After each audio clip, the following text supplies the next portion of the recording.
मी तुम्हा प्रत्येकाचे पुन्हा एकदा स्वागत करतो। मला खात्री आहे आणि विश्वास आहे आज अनेक लोकांना परमेश्वर स्पर्श करेल, अनेक लोकांशी आज परमेश्वर बोलेल। तहानलेलं प्रत्येक अंतकरण परमेश्वर ओळखतो। या आपण एक छोटीशी प्रार्थना करूया आणि मग वचनाकडे जाऊया। महान सेनाधीश परमेश्वर पिता, मी तुझी स्तुती करतो, तुझे गौरव करतो। आज पुन्हा एकदा ही महान संधी, ही महान वेळ तू मला दिलीस म्हणून तुझे आभार मानतो। तुझे जिवंत वचन आज आमच्या प्रत्येकाच्या हृदयात जाऊन ते काम करू, त्या वचनातील आत्मा आम्हाला स्पर्श करू। आज पिता मी नाही तर देवा तुझा आवाज आमच्याशी बोलेल। परमेश्वर पिता, आम्हा ऐकणाऱ्या प्रत्येक श्रोत्यांना आज मी तुझ्या हातामध्ये सोपवतो। येशूच्या नावात मी प्रार्थना करतो म्हणून तू ऐक पिता, आमेन। पुन्हा एकदा मी तुम्हा प्रत्येकाचे स्वागत करतो। आज आम्ही पाहणार आहे खरोखर आमच्या ख्रिस्ती जीवनातील धाव आम्ही कशी धावायची आहे। पौल आपल्या वचनामध्ये म्हणतो, तुम्ही असे धावा की ते प्रतिफळ तुम्हाला मिळेल। हालेलुया। पण अनेकदा आम्ही दुसऱ्यांकडे पाहत धावतो, आम्हाला इतर लोकांच्या धावेकडे पाहण्याची परमिशन नाहीये, अनुमती नाहीये। दुसऱ्यांकडे जर आम्ही पाहत धावलो तर आमची दौड, आमची शर्यत आम्ही जिंकू शकत नाही। तुम्ही तुम्हाला नेमून दिलेल्या धावेवरून धीराने धावा असे पौल सांगत आहे। आम्हाला त्या धीराने धावण्याच्या शर्यतीचे काही नियम समजवून घेतले पाहिजेत। हालेलुया। आणि आज आम्ही पौलाच्या शर्यतीचा सिद्धांत पाहणार आहे। पौल शर्यतीमधील कोणते नियम पाळतो, पौल आम्हाला कोणते नियम पाळायला लावतो, त्याच्या मागचे सिद्धांत काय हे आपण आज पाहणार आहोत। आमेन। ख्रिस्ती जीवनाची तुलना बायबलमध्ये अनेकदा शर्यतीबरोबर केली आहे आणि विशेषतः पौल जो प्रेषित पौल आहे तो आपल्या पत्रांमध्ये विश्वासणाऱ्यांना वारंवार सांगतो की ख्रिस्ती जीवन म्हणजे एक आध्यात्मिक शर्यत आहे। शर्यतीत सर्व धावतात पण बक्षीस मात्र एकालाच मिळते, म्हणून तुम्ही असे धावा की तुम्ही ते बक्षीस प्राप्त कराल। आज अनेक विश्वासणारे धावत आहेत पण ते त्यांच्या ट्रॅकवर धावत नाहीत, नेमून दिलेल्या खुणेवरून धावत नाहीत। ते धावताना सतत दुसऱ्यांना पाहत असतात, दुसऱ्यांची सेवा, दुसऱ्यांचं कुटुंब, दुसऱ्याचे आशीर्वाद, दुसऱ्यांची प्रगती, दुसऱ्यांच्या चुका, आणि अशा प्रकारे ते स्वतःची शर्यत आपल्याला नेमून दिलेली खूण हरवतात। हालेलुया। तुम्हाला समजत आहे? म्हणून सर्वात पहिला नियम आहे की तुम्हाला नेमून दिलेल्या खुणेवरून धावायचं आहे। आम्हाला आमच्या नेमून दिलेल्या धावेवरून धावणं म्हणजे देवाने दिलेल्या पाचारणावर चालणे, देवाने दिलेल्या उद्देशावर चालत राहणे, यामध्ये दुसऱ्यांशी तुलना न करणं, येशूकडे पाहून आमचं जीवन जगणं। इब्री लोकासपत्र 12:1 मध्ये काय म्हणाले, आपल्या समोर ठेवलेली ही शर्यत दौड आपण धीराने धावूया। हालेलुया। येथे काय म्हटले, आपणा समोर ठेवलेली, आमच्या समोर आखून ठेवलेली, याचा अर्थ प्रत्येकासाठी ती धावण्याची खूण वेगवेगळी आहे। देव प्रत्येकासाठी वेगवेगळी दौड ठेवत आहे। हालेलुया। बघा, प्राचीन ग्रीक क्रीडा स्पर्धांमध्ये प्रत्येक धावपट्टूला वेगळी लेन दिली जात असायची। प्रत्येकाची खूण, प्रत्येकाची धावण्याची लाईन एक वेगळी असायची आणि त्या लेनमधूनच त्यांनी धावायचा आहे। जो कोणी त्या लेनमधून बाहेर पडेल तो अपात्र व्हायचा, डिस्क्वालिफाईड व्हायचा। म्हणून पौलाने हे उदाहरण वापरून आम्हाला सांगितलंय, देवाने दिलेल्या ट्रॅकमध्येच आम्हाला धावायचं आहे। हालेलुया। यामध्ये काही लपलेली सत्य आहेत, त्या सत्यांबद्दल आज आपण अभ्यास करूया। देव सर्वांना एकसारखी शर्यत देत नाही, प्रत्येकाची शर्यत वेगवेगळी आहे। प्रत्येकाला आपापल्या सीमारेषेवरून, खुणेवरून धावायचं आहे। देव प्रत्येक व्यक्तीसाठी वेगवेगळा उद्देश ठेवत आहे। हालेलुया। मोशेनं लोकांना गुलामगिरीतून मुक्त केलं, पण यहोशवानं त्यांना वचनदत्त भूमीमध्ये नेण्याचा प्रयत्न केला। दोघांची सेवा वेगवेगळी, पण कधी कधी आम्हाला वाटतं मी मोशेचं काम करावं, मोशेला वाटतं मी यहोशवाचं काम करावं, आणि आमच्या प्रत्येकाला वाटतं देव सर्वांना एकसारखे आशीर्वाद द्यायला हवंय, पण नाही, असे होत नाही। म्हणून करंथीकरास पत्र 7 आणि 17 देखील तुम्ही जर वाचलं तर तुम्हाला हे अजून जरा स्पष्ट होईल। बघा, प्रत्येकासाठी वेगवेगळे पाचारण परमेश्वराने केले आहे। देवाची योजना आम्हाला कॉपी करता येत नाही। जी माझ्यासाठी ठेवली आहे तीच धाव मला धावायची आहे। माझ्या देखील जीवनामध्ये मला ते ब्रदर काय करतात तसंच करायचं आहे। त्या सिस्टर काय करतात तसंच करायचं आहे, मला देखील गिटार वाजवायचा आहे, मला देखील संदेश सांगायचा आहे, मला देखील भविष्यवक्ता व्हायचं आहे, असे आम्ही म्हणू शकत नाही. देवाने आमच्यासाठी प्रत्येकासाठी एक वेगवेगळी शर्यत ठेवलेली आहे. म्हणून आम्ही नेहमी आमच्या जीवनामध्ये देवाने माझ्यासाठी कोणते पाचारण ठेवले आहे, कोणतं बोलावणं, कोणतं कॉलिंग ठेवले हे आम्हाला शोधणं खूप गरजेचं आहे. आणि मगच आम्ही आमच्या खोणेवरून धावू शकतोय. नाहीतर काय वाटणार, आम्ही थोड्या वेळ त्याच्या खोणेवरून धावणार, थोड्या वेळ यांच्या खोणेवरून धावणार. हालेलुया. दुसऱ्यांकडे पाहणं म्हणजे एक आध्यात्मिक डिस्ट्रॅक्शन आहे. ओके, दुसऱ्यांकडे ज्यावेळेला मी पाहतो त्यावेळेला मी डिस्ट्रॅक्ट होतो. दुसऱ्यांकडे पाहिल्यावर लक्ष देवाच्या उद्देशावर हटते. म्हणून बघा, पेत्राने आपापली धाव धावण्याचा प्रयत्न केला. त्याने खरोखर विश्वासाची धाव धावण्यासाठी त्या नावेतून, त्या तारूतून आपला पाय बाहेर ठेवला. तो 2 पावले चालत होता, पण त्याने आजूबाजूला पाहिलं आणि वाऱ्याकडे पाहून तो बुडू लागला. ही घटना आम्हाला काय शिकवते? आम्ही परमेश्वराने नेमून दिलेल्या धावेवरून धावलं पाहिजे. हालेलुया. बघा, इंग्लिशमध्ये असं म्हटलं जातंय, A.W. टोझर असं म्हणतात, a distracted Christian can not finish his race. बघा, जो व्यक्ती डिस्ट्रॅक्ट झालेला आहे तो आपली शर्यत कधी पूर्ण करू शकत नाही. जो दुसऱ्यांकडे पाहतो तो आपल्या जीवनात देवाचा उद्देश कधी पूर्ण करू शकत नाही. कारण फोकस हरवला की विजय हरवतो, दिशा भ्रष्ट होते, दिशा बदलते. हालेलुया. म्हणून फोकस हरवायचा नाही आहे. आणि यासाठी दररोज आम्हाला प्रार्थना करायची आहे, दररोज आम्हाला देवाचे वचन वाचायचं आहे. जर आम्ही देवाचे वचन दररोज वाचतो तर आमचे लक्ष आमच्या धावेवर राहील. आज आमच्या समोर एक प्रश्न आहे, आमचे लक्ष येशूकडे आहे की लोकांकडे आहे? हालेलुया. आणखीन एक लपलेलं सत्य आहे, ज्या वेळेला तुम्ही तुमची खूण सोडून दुसऱ्यांच्या खुणेमध्ये, दुसऱ्याच्या लेनमध्ये गेला तर तुमच्यावर असलेलं विशेष पाचारण तुम्ही गमावता. म्हणून पौल काय म्हणताय, तुम्हाला नेमून दिलेल्या खुणेवरून तुम्ही धावा. हालेलुया. बघा, शौलाने देखील हेच पाप केलं. शौलाने याजकाचं काम करण्याचा प्रयत्न केला. शमूएलाचे काम करायचे होते, शौलाने शौलाचे काम करायला पाहिजे होते. पण शौल म्हणाला, शमूएलला यायला वेळ होतोय, तोपर्यंत मी त्याचे काम करतो. आणि त्याच दिवशी देवाविरुद्ध आज्ञाभंगाची त्याच्या जीवनात सुरुवात झाली. हालेलुया. शमूएल 13:13 मध्ये तुम्ही बघू शकताय, लोक म्हणतात दुसऱ्यासारखं होणं म्हणजे यश. हालेलुया. दुसऱ्यांसारखं होणं म्हणजे यश नाहीये. कॉपी करणं म्हणजे देवाच्या बोलावण्याला गमावल्यासारखं आहे. दुसऱ्यांसारखं होण्याची तुम्हाला गरज नाहीये. तुम्ही स्वतः परमेश्वराच्या प्रतिरूपात बनवल्या गेला आहात. तुम्हाला दुसऱ्यांसारखं बनण्याची गरज नाहीये. तुमच्या देणग्या, तुमच्या वरदानांना तुम्ही ओळखलं पाहिजे की कोणतं वरदान तुमच्यामध्ये काम करत आहे, कोणती गोष्ट तुम्हाला देवाची सेवा करायला सगळ्यात जास्त उत्तेजन देत आहे. आणि हे उत्तेजन कधीही दुसऱ्याला पाहून नसावं. दुसऱ्याला पाहून तुम्ही एनकरेज होऊ शकता, उत्तेजित होऊ शकता, पण तो जे काम करलाय तेच मी करणार असे तुम्ही म्हणू शकत नाही. हालेलुया. आणि अशा वेळेला बरेचदा मी बघितलंय की एक प्रकारची जेलसी येते आणि ती जेलसी काय करते, तुमच्या शर्यतीलाच नष्ट करते. म्हणून शौलने दाविदाकडे पाहून मत्सर केला. बायबलमध्ये सांगते, ज्या वेळेला लोक त्याचं गौरव करू लागले त्यावेळेला त्याला असं वाटले माझं गौरव होत नाहीये. याचा अर्थ काय, आम्ही इतरांच्या गौरवाकडे बघून हे ठरवतो की मला ही सेवा करायची आहे. पण आमच्या जीवनामध्ये जी सेवा देवाने ठेवली आहे, जे काम देवाने ठेवलं आहे, जो उद्देश देवाने ठेवला आहे, तो आम्हाला पूर्ण करायचा आहे. हालेलुया. ओके, पहिले शमूएल 18 मध्ये जा आणि 9व्या वचनामध्ये जर तुम्ही वाचलं तर शौल आणि दाविदाबद्दल अशा बऱ्याच गोष्टी लिहिलेल्या आहेत. लोकांना वाटतं काय माहिती काय, जेलसी म्हणजे मोटिवेशन आहे. जेलसी कधीच मोटिवेशन बनत नाही. तुम्ही दुसऱ्यांकडे बघून नक्की शिका, त्यांच्या साक्षीतून तुम्ही नक्की शिका, पण तो जे काम करतोय ते त्याला करू द्या.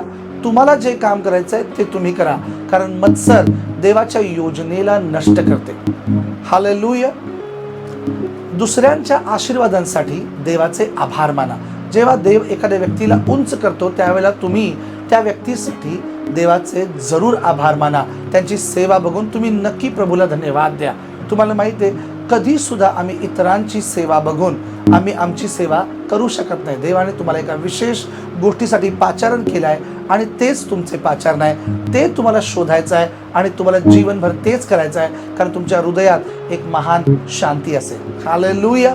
अजून एक लपलेलं सत्य की आमचा फोकस ख्रिस्त येशूवर असला पाहिजे. बघा, येशूने ज्यावेळेला आपली सेवा सुरू केली त्याच्या आधीच योहानाने लोकांना बाप्तिस्मा द्यायला सुरुवात केली होती. योहान आपल्या पत्रामध्ये हे देखील म्हणतो की मी त्या प्रकाशाविषयी साक्ष द्यायला आलो आहे, आणि तो जीवनभर त्या प्रकाशाविषयी साक्ष देत होता. त्याने देखील काही चमत्कार केले, पण येशू आल्यानंतर अजून येशू महान चमत्कार करत होता. त्यावेळेला योहानाला असे वाटत नाही मी येशू सारखे चमत्कार करायला हवे, कारण योहानाला केवळ देवाच्या राज्याची घोषणा करण्यासाठी निर्माण केलं होतं आणि त्याने आपले काम सुंदररित्या पूर्ण केलं. आम्हाला येशूकडे पाहून धावायचं आहे. येशूने कधी कुणाचा मत्सर नाही केला, ना येशूने आपली सेवा योहानासारखी करण्याचा प्रयत्न केला. हालेलुया. म्हणून पौल काय म्हणत आहे, आम्ही आमची धाव आम्हाला नेमून दिलेल्या खुणेवरून धावली पाहिजे, आणि पौलाने देखील अशीच धाव पूर्ण केली आहे. आणि म्हणून तो एका ठिकाणी खूप आत्मविश्वासाने काय म्हणतो, मी तर माझी धाव पूर्ण केली आहे. त्याने शिष्यातल्या इतर लोकांकडे बघितलं नाही, ते त्यांचे काम कसं करतायत हे त्याने कधीच बघितलं नाही.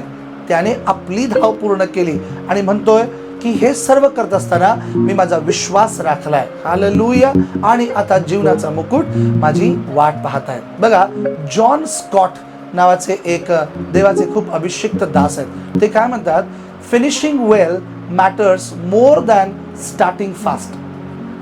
Finishing well matters more than starting fast. याचा अर्थ काय, तुम्ही तुमची धाव कशी सुरू केली हे महत्त्वाचं नाही, तुम्ही तुमची धाव कशी संपवता हे महत्त्वाचं आहे. कधी कधी आम्हाला खूप प्रसिद्धीची लोभ होतो, मोह होतो, प्रसिद्धीचा इतका मोह होतो आणि आम्ही परमेश्वर आमच्यावर जे काम करताय त्याला विसरून जातो.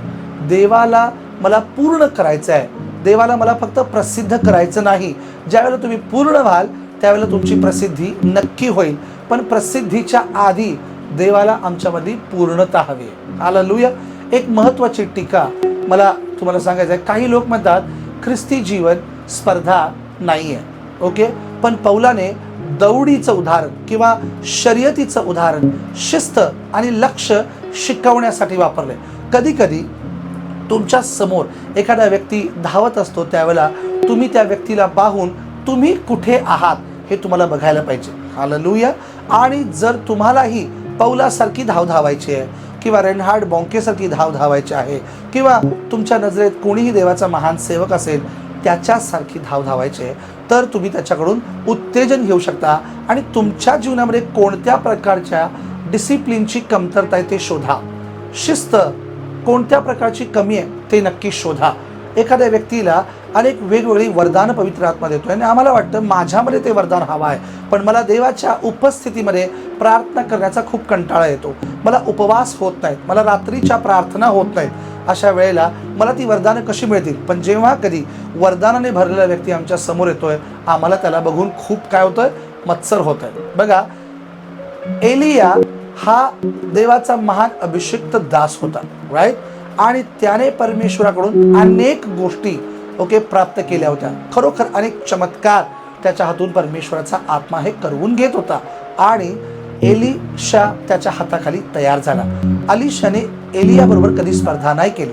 तो म्हणाला मला दुप्पट वाटा हवा आहे, आणि एलियाचा अभिषेक त्याच्यावर उतरला आणि त्याला दुप्पट वाटा मिळाला. नक्कीच एलिशाने एलियाची सेवा केली होती. एलिशा श्रीमंत होता तरी देखील एलिया बरोबर राहण्याचा त्याने निश्चय केला होता. त्याच्या समर्पणामुळे त्याला एलियाच्या अभिषेकाचा दुप्पट वाटा मिळाला. जेव्हा कधी एलिया आपले हात धुण्यासाठी पुढे जायचा, एलिशा लगेच आपल्या हातामध्ये एक ग्लास घेऊन, एक पेला घेऊन त्याच्या हातांवर पाणी टाकायचा. इतका तो समर्पित होता, तो श्रीमंत होता, तरी देखील त्याने त्याची सेवा करायचा निर्णय घेतला आणि त्या सेवा करण्याच्या समर्पणामुळेच त्याला काय मिळालं? दुप्पट अभिषेकाचा वाटा. आज हा वाटा आमच्या प्रत्येकाचा होऊ शकतो. हालेलुया. बघा, योहानाची सेवा वेगळी होती, दोघांची सेवा वेगवेगळी आहे, पण देवाची योजना मात्र एक आहे. हालेलुया. म्हणून आम्ही आमच्या ख्रिस्ती जीवनामध्ये 3 मोठ्या सत्यांना कधी नजरअंदाज करायचं नाही, कधी दुर्लक्ष करायचं नाही. पहिलं म्हणजे देव प्रत्येकाला वेगवेगळी शर्यत देत आहे. हालेलुया. पहिली गोष्ट काय आहे? देव प्रत्येकाला वेगवेगळी शर्यतीची खूण देत आहे. दुसरी गोष्ट, दुसऱ्यांकडे पाहणं म्हणजे आपला फोकस हरवणं आहे. दुसऱ्यांकडे पाहायचं नाही आहे, तुमच्या जीवनातलं दर्शन तुम्ही गमवू शकता. तिसरी गोष्ट, येशूकडे पाहणारा शेवटपर्यंत धावतो. हालेलुया. येशूकडे पाहणारा शेवटपर्यंत धावतो. तुम्ही असे धावा की तुम्ही ते बक्षीस मिळवलं पाहिजे. हालेलुया. जर तुम्ही गलतीकरास पत्र याचा 5वा अध्याय 7वं वचन जर बघितलं तर तिथं लिहिलंय, तुम्ही आधी चांगले धावत होता, तुम्ही आधी खरंच खूप चांगलं काम करत होता, पण आता तुम्हाला कोणी अडवलं. असे गलतीकरास पत्रामध्ये देखील पौल पुन्हा एकदा शर्यतीबरोबरच ख्रिस्ती जीवनाची तुलना करत आहे. आम्ही कधी कधी आमच्या जीवनामध्ये खरोखर पवित्र आत्म्यानुसार धावतो, पण आमच्या समोर जर एखादा व्यक्ती आला आणि तो काहीतरी चांगलं करायला लागला, आम्हाला असं वाटतंय मला त्याच्यासारखं करता येत नाही, मी देखील त्याच्यासारखं करण्याचा प्रयत्न केला पाहिजे, मी देखील त्याच्यासारखं करण्याचा प्रयत्न केला पाहिजे. हालेलुया. आणि मग काय होतं? आम्हाला त्या व्यक्तीचं सेवा अडवायला लागते आणि मग आम्ही एकमेकांचे काय होतो? नडवणारे बनतो. त्याला सेवा करू द्यायची नाही. हालेलुया. तुम्हाला समजत आहे का? बघा, मी तुम्हाला हे स्पष्ट सांगू इच्छितो, देव तुम्हाला कधीच हा प्रश्न विचारणार नाही की तू त्या व्यक्तीसारखा का झाला नाहीस. हे लक्षात ठेवा. मी पुन्हा एकदा सांगतो, देव तुम्हाला हे कधीही विचारणार नाही की तू त्या व्यक्तीसारखा का झाला नाहीस, पण तो तुम्हाला एक प्रश्न नक्की विचारेल, मी तुला दिलेले काम तू पूर्ण केलेस का? समजलं? मी तुला नेमून दिलेल्या खुणेवरून तू धावलास का? तुझं काम पूर्ण झालं का? म्हणून आमच्या स्वतःला आज 3 प्रश्न विचारायचे आहेत. आम्हाला नेमून दिलेली सेवा करत आहे काय? हालेलुया. आम्हाला नेमून दिलेली सेवा आम्ही करत आहे काय? का आम्हाला गिटार वाजवताना कीबोर्ड पण वाजवू वाटतोय, कीबोर्ड वाजवताना गाणंही म्हणू वाटतंय, गाणं म्हणताना संदेशही सांगू वाटतोय, संदेश सांगताना भविष्यवाणी देखील करू वाटते. कळालं तुम्हाला मला काय म्हणायचं? म्हणून मी तुम्हाला प्रश्न विचारतो, तुम्ही देवाने दिलेल्या ट्रॅकवर, त्या खुणेवरून धावत आहात का? दुसरा प्रश्न, तुम्ही दुसऱ्यांकडे पाहत धावत आहात का? हालेलुया. तुम्हाला दुसऱ्यांकडे पाहायचं नाहीये. मी पुन्हा सांगतो, तुमचा फोकस हरवू शकतो. तिसरी आणि सगळ्यात महत्त्वाची, देवाची इच्छा आणि देवाचा प्रश्न, तुम्ही तुमची धाव पूर्ण करण्यास तयार आहात का? तुम्हाला ते काम हवं आहे का? मी तुम्हाला एक उदाहरण देतो. ज्या वेळेला शौलाला परमेश्वराने त्याच्या लोकांवर राजा म्हणून नेमलं, त्यावेळेला देवाची इच्छा होती की शौलाने जीवनभर, त्याचं संपूर्ण जीवन त्या गादीवर बसून खरोखर इस्रायल लोकांचा राजा बनावं आणि शमूएल त्याला जे काही सांगत आहे त्याप्रमाणे त्यानं ते करावं आणि जेणेकरून त्याची गादी टिकेल. पण शौल हा खूपच हलगर्जी बनला. शौल आपल्या दिलेल्या पाचारणामध्ये चुकला. त्याचं पाचारण चुकलं कुठं? 2 ठिकाणी. जेव्हा शमूएल त्याला जे काही करायला सांगत होता, नेहमी शौलाला असं वाटायचं, हे असंच करायला पाहिजे का? मी तसं केलं तर चालणार नाही का? मी माझे मार्ग वापरतो ना, हे खूप चांगलं होईल, मला उत्तम करता येईल. तुम्ही सांगितलंय त्याच्यापेक्षा ही आयडिया वापरूया. कधी कधी आम्ही देखील सगळेजण असे करतो. आम्ही गुड आयडियाच्या मागे जातो, पण आम्ही गॉड आयडियाच्या मागे जात नाही. हालेलुया. तिसरा महत्त्वाची गोष्ट मला तुम्हाला हे सांगायचं आहे की शौलाने दाविदाकडे पाहून आपलं पाचारण गमावलं. बघा, जर तुम्ही दुर्लक्ष करत असाल, जर तुम्ही हलगर्जी असाल, तर एक दावीद थांबलाच आहे की तुम्हाला गादीवरून काढल्यानंतर तो बसायला तयार आहे. हालेलुया. तुम्ही तो चांगला शौल बनण्याचा प्रयत्न करा, ना की जो पराजित झालेला शौल आहे. हालेलुया. तिसरी महत्त्वाची गोष्ट आहे की तुम्ही तुमची दौड पूर्ण करायची आहे. तुमच्या जीवनभरात तुम्हाला ती दौड पूर्ण करायची आहे. तुमची शर्यत तुम्हाला पूर्ण करायची आहे. हालेलुया. यावेळेस आपण 2 करीन 4 अध्याय 13 वचन काय सांगते पाहूया. 2 करीन 4:13 सांगते की आम्हाला विश्वासाचा आत्मा दिला आहे आणि आम्ही विश्वासाने जे काही बोलू त्याप्रमाणे घडणार आहे. हालेलुया. म्हणून आज आम्ही सगळेजण मिळून आमच्या मुखातून जे काही बोलणार आहे त्याप्रमाणे घडणार या विश्वासाने काही घोषणा करूया. ओके, ख्रिस्ताने दिलेल्या त्या मार्गावर, त्या नेमून दिलेल्या खुणेवर धावण्याच्या या घोषणा आहेत. आणि तुमच्या स्क्रीनवर त्या घोषणा दिसत असताना तुम्ही त्या माझ्याबरोबर म्हणू शकता. तयार? या, तर आपण सगळेजण म्हणून त्या घोषणा एक एक करून माझ्या मागे तुम्ही म्हणू शकता. मी ख्रिस्ताने माझ्यासाठी ठरवलेल्या मार्गावर विश्वासाने धावत आहे. आमेन, आमेन. माझी शर्यत, माझी धाव, माझी स्पर्धा कोणाशी तुलना नाही, ती देवाच्या योजनेनुसार आहे. आमेन, हालेलुया. मी माझ्या डोळ्यांना माझ्या लक्ष्यावर ठेवतो, म्हणजे माझ्या टार्गेटवर ठेवतो, आणि माझे टार्गेट येशू ख्रिस्त आहे. आमेन, आमेन, आमेन. या प्रत्येकजण बोला. मी प्रत्येक भार आणि पाप बाजूला ठेवून मुक्तपणे धावतो. आमेन, आमेन. मी अर्धवट नाही, पण शेवटपर्यंत विश्वासाने धाव पूर्ण करतो. आमेन, आमेन, आमेन. माझ्या जीवनाची दिशा देवाने ठरवली आहे.